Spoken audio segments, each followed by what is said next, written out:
You're a minute early, Pat. Hey, Bob, how are you? Pat, thank you so much for spending a few minutes with us today. I very much appreciate it. I do want to ask you that, though. Listen, I would gladly talk to you anytime, anywhere. Call me at home. I'd love to talk to you. But I have noticed you've kind of decided to make the media rounds over the last few days or so. What made you decide to put yourself in the media car wash at this time? What's going on?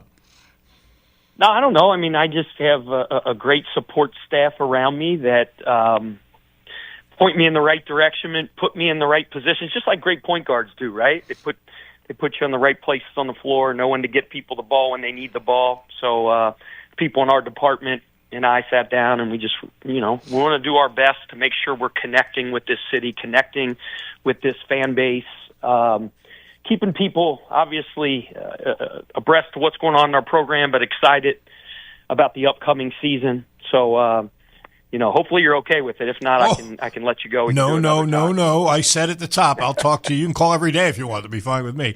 But I by the way, not to blow smoke up your skirt, but you're doing exactly what you set out to do, because people are talking about, wow, this is so great. He's interacting with us. I'm not going to talk about past things, but that's what people want to feel like they're connected, and they do. And you've done a really good job of that, and the people do appreciate it. So make no mistake. I appreciate it. I enjoy doing these type of things.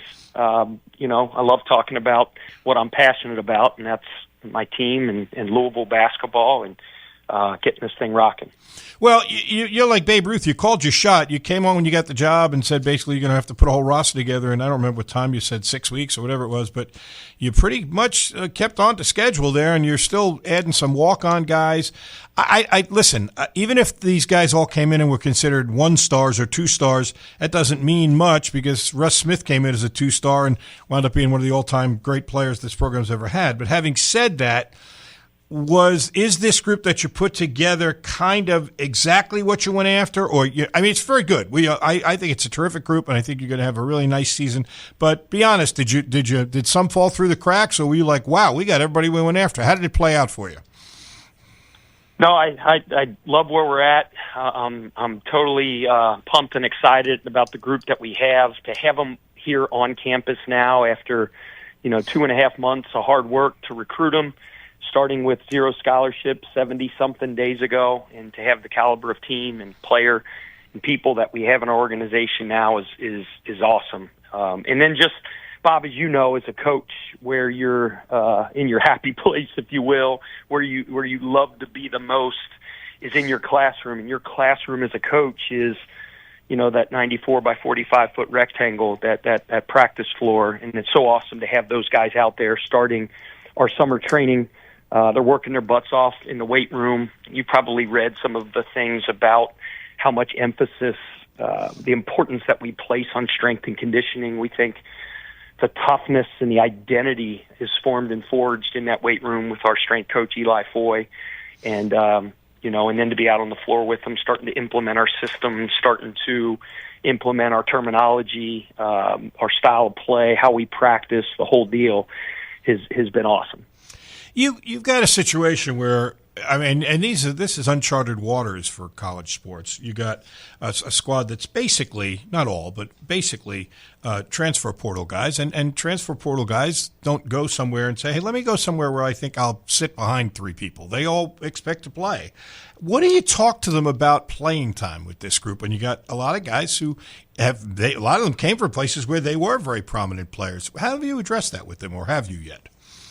Well, we're very, very honest up front that we are a compete program. That word compete is at the core of who we are and what we do. So no promises are on the front end.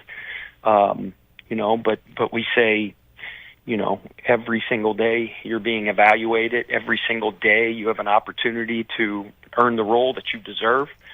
And I just think that's always been one of the hallmarks of our program, our staff. As long as I've been a head coach, it always starts first and foremost with competing and not promises. And then by just having that daily mentality of earning it, we're an earn it program.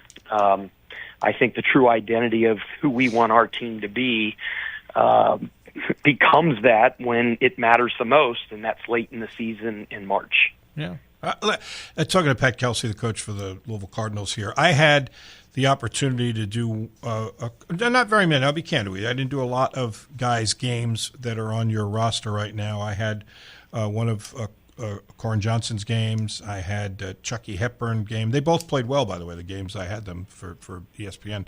But because of that, I'm going by a lot of reputation and video. But I've never seen an atmosphere in all my years around basketball where shooting the basketball is more important than in the game today. And that was not a strength of the team the last couple of years. You look like you got a bunch of shooters, and not just numbers of shooters, but at all different positions. All from your front court guys to your wings to your guards. How do you feel about this team's ability collectively to shoot the basketball? Yeah, that's something that we value. My mentor used to say to me, "Shooting makes up for a multitude of sins." Yes, right? It does. So, and then in today's day and age, with obviously the advent of the emphasis on the 3-point shot in modern basketball, we put an emphasis on it. I want as many guys on the floor that can dribble, pass, and shoot as possible, and I love those traits at virtually every position. It's something we value in recruiting. It's something that we cultivate and develop every single day. And it's been one of the kind of offensive identities of our team over time is our ability to shoot. Well, it certainly looks like you've got some guys that can do it. You look like you've got good size. How much, I've just used guys from like my era. When Bobby Cremins coached, and to some degree my brother Jim, they you went and got good players, and they would bend and tweak their system to the talent they had. From one year to the next, they might play a remarkably different kind of system. Then there were guys like Roy Williams and his mentor Dean Smith. It was their system. They recruited guys for the system, and that's the way they played.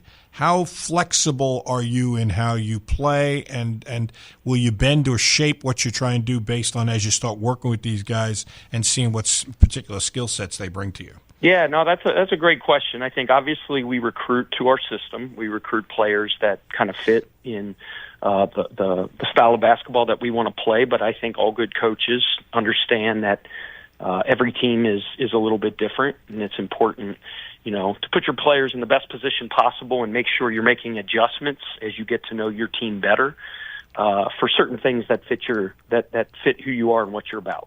So, I think every team evolves from the time that they all get together. For us, it was on June 5th when they showed up for summer school. And as we get through this summer, obviously we have an opportunity to go on a foreign tour,